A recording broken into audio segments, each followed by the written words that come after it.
बात सत्य है कि मैं अगर वहाँ से लड़ता मुझे जिताते, पर चुनाव सिर्फ जीतने के लिए नहीं लड़े जाते कई बार।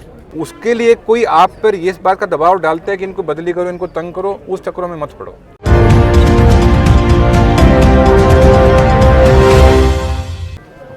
पहले तो स्वर्गीय चौधरी बंसीलाल जी की पुण्यतिथि, उसके बारे में आपने जो कार्यकर्ता मीटिंग दोनों साथ में करे, उसके बारे में बताओ थोड़ा सा। आज मेरे दादाजी चौधरी बंसीलाल जी की पुण्यतिथि थी। उस पर हम हर साल यहाँ पर इकट्ठा होते हैं और उनको श्रद्धांजलि देते हैं। उनके सारे चाहने वाले समर्थक जो आ सकता है, क्योंकि काम का समय होता है, जो आ सकता है आते हैं और उनको श्रद्धांजलि देते हैं। और साथ के साथ में फिर इसी अवसर पर हमने आज वर्कर मीटिंग भी रखी थी, ताकि आगे की रूपरेखा किस तरह से होनी है उसके बारे में बताया जा सके, विस्तार से उसका आपस में एक दूसरे से वार्तालाप हो सके, बात हो सके। अनु चौधरी जी, जब हम किसी महान व्यक्तित्व की बात करते हैं, उनकी पुण्यतिथि पर उनके सम्मान में हम जो है श्रद्धांजलि अर्पित करते हैं, तो कोई एक ऐसा कार्य आप बताएं, एक ऐसी बात चौधरी बंसीलाल जी की जो आपने अपने जीवन में धारण कर रखी हो। बाकी सारी चीज़, उनकी बहुत सारी चीज़ें हैं, पर अगर एक अहम मैं बात करूँगा तो ये करूँगा कि वो दूसरों की दुख तकलीफ़ दर्द समझते थे और उनको किस तरीके से उसका समाधान करना है वो जानते थे। ये बहुत बड़ी बात है। आने वाले समय में ऐसे कयास है कि भाई प्रीसिमन लागू होने वाला है, तो उसको कैसे देखते हो? क्योंकि लोग कह रहे हैं कि भाजपा ऐसे हल्के तैयार कर देगी जो बीजेपी को जिताने में कामयाब एक बार फिर सरकार आएगी। अगर जनता चाहेगी जिताना किसी को, वो जनता जिताएगी, चाहे कोई प्रीसिमन कर ले, किसी ने कर ले। 2 साल से जो किसान आंदोलन चल रहा था जी, वो मतलब उसको रुकवा दिया गया पुलिस द्वारा, तो क्या देख रहे हैं आपकी किसानों की स्थिति? ये हम एक प्रजातंत्र में रह रहे हैं, हर एक व्यक्ति को अपनी बात रखने का पूरा अधिकार है, पूरा हक है।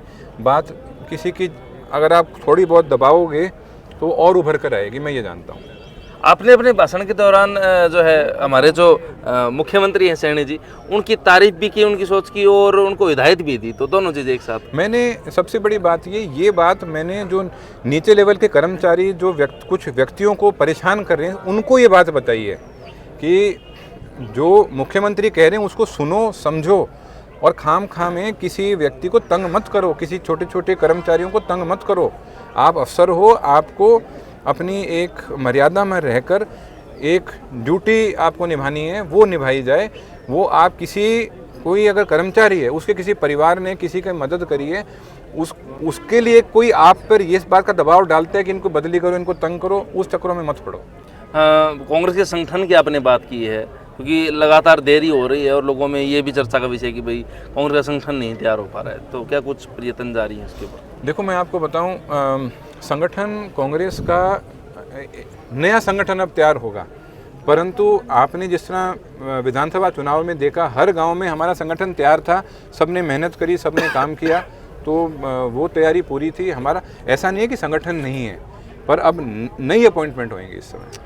2100 की घोषणा की थी जी सैनी साहब ने चुनाव से पहले, लेकिन अब तक बहुत सारी स्कीमें ऐसी जो लागू नहीं हो पाई है, तो क्या कुछ जनता सब देख रही है? जनता सब देख रही है, और जनता एक चीज़ और देख रही है कि आपने भी अपने भाषण में बताया कि बारडा वाले कह रहे थे कि भाई अगर बारडा लड़ते तो जो है ना बढ़िया वोटा जिता दें। आपने कहा कि भाई तुसाम जो है ना मेरे दादाजी की धरती है, तो फिर किस तरह देखा फिर आगे? क्योंकि प्रीसिमन में भी नौकरी तुसाम टूट जाएगा तो इससे हो जाएंगे तुसाम की।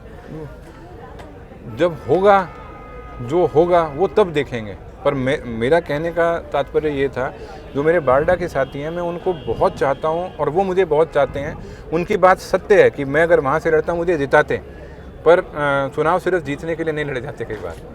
और यहाँ पर भी आखिरी 2-3 दिन में कुछ बदलाव कुछ इस तरीके से हुआ, जो जैसा कि मैंने बताया संगठन लेवल पर हुआ, वरना हम सारे इस बात को लेकर सुनिश्चित थे, हमें पक्का था और आज भी पूरा भरोसा है कि हम यहाँ से जीतते और फिर अब की बार पक्का जीतेंगे, जो भी परिसीमन बने। अगर म्यूजिक में आपका इंटरेस्ट हो सर, आपने देखा होगा, सुना होगा न्यूज़ वगैरह में कि मासूम शर्मा जी के गन कल्चर के सॉन्ग जो है भाजपा सरकार ने डिलीट करवा दिए, ऐसे आरोप लगाए मासूम शर्मा जी ने, तो कैसे देख रहे हैं कि मतलब तो कलाकारों के ऊपर भी जो है ऐसे शिकंजा कसा जा रहा है, कलाकार भी? देखो, मैं इस मामले में ज़्यादा कोई टिप्पणी नहीं करना चाहता, पर फ्री स्पीच हमारा अधिकार है जी, राइट टू एक्सप्रेस, पर साथ के साथ में उसके ऊपर रीजनेबल रिस्ट्रिक्शन सरकार लगा सकती है। कल को कोई व्यक्ति आकर यहाँ पर मेरा यहाँ भाषण देने का अधिकार है, मेरा अधिकार है, मैं अब जो मन मर चाहूँ बोल सकता हूँ, पर साथ के साथ में मुझे भी संयम रखना पड़ेगा। मैं यहाँ पर कोई ऐसी बात ना बोलूँ जिससे भाई समाज पे असर उल्टा पड़े या कोई किसी हिसाब से गलत कोई बात हो। मैं यहाँ पे सबको भड़का दूँ कि जो दूसरा कोई अफसर आपके साथ गलत कर रहा है तो आप अफसर के साथ गलत करो, ये सब कहना, ये मुझे जिम्मेदारी इस चीज़ की समझनी ज़रूरी है कि मुझे जो अधिकार है मुझे उस अधिकार का प्रयोग कैसे करना है।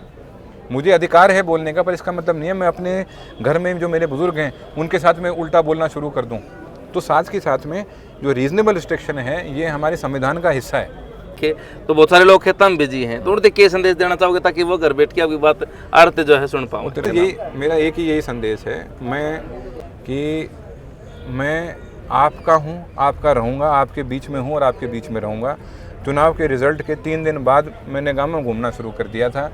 कांड कूण ब्याह शादी सारी जगह जाऊँ, तारे भी आऊँगा। और जैसे काम का, हाँ और क्या, जब काम का समय ख़त्म हो लेगा उसके बाद में गामा के प्रोग्राम बनेंगे, जो चौक में जाके बैठेंगे, आराम से बात करेंगे, अपने एक दूसरे का हालचाल पूछेंगे और भाई समाज में यो होया करे। एक चीज़ और आपने जो है अपने भाषण के दौरान उठाई थी कि भाई कई सरपंचों के साथ जो है भारतीय जनता पार्टी के जो नेता हैं वो अभद्र जो है व्यवहार कर रहे हैं, उनकी पगड़ी वगैरह सम्मान उन्हें जो नहीं ले रहे हैं, तो इसको किस प्रकार देखते? क्या ये गलत बात है। मैं आज के दिन कोई अगर व्यक्ति मेरे को मिलता है जिसने मेरी मदद नहीं करी और मुझे मान सम्मान देना चाह रहा है, और ख़ास तौर पे अगर वो गांव का सरपंच है, उसका स्वागत और इज्जत तो होनी चाहिए, हमारे समाज का हिस्सा है यार। मतलब मैं अब हाँ, कई सरपंचों को बेचारों को मजबूरी भी है, किसी ने ब्लॉक लगवा दिए, उन्हें पता है कि मैं गड़बड़ कर रखी है तो डर के मारे उड़े खड़ा हो रहे हैं, वो अलग बात है। देखो वो किसी की मजबूरी हो सकती है, तो सबको समझना चाहिए। पर गांव का सरपंच गांव का चुनाव है, वो भाजपा वाली नीति नहीं अपनानी चाहिए जो पिछली बार से सरपंचों के साथ में बदसलूकी पंचकुला में हुई थी। तो वो यूँ थोड़ी आप गांव लेवल तक उस चीज़ को लेकर आओगे। चलो भाई अनिरुद्ध चौधरी, भाई अनिरुद्ध चौधरी, भाई अनिरुद्ध चौधरी, चौधरी बाढ़ चले जाते पर मारतो सामने पर गिरा तबाही, मारतो सामने वर्कर कहाँ जाते फिर? ठीक है।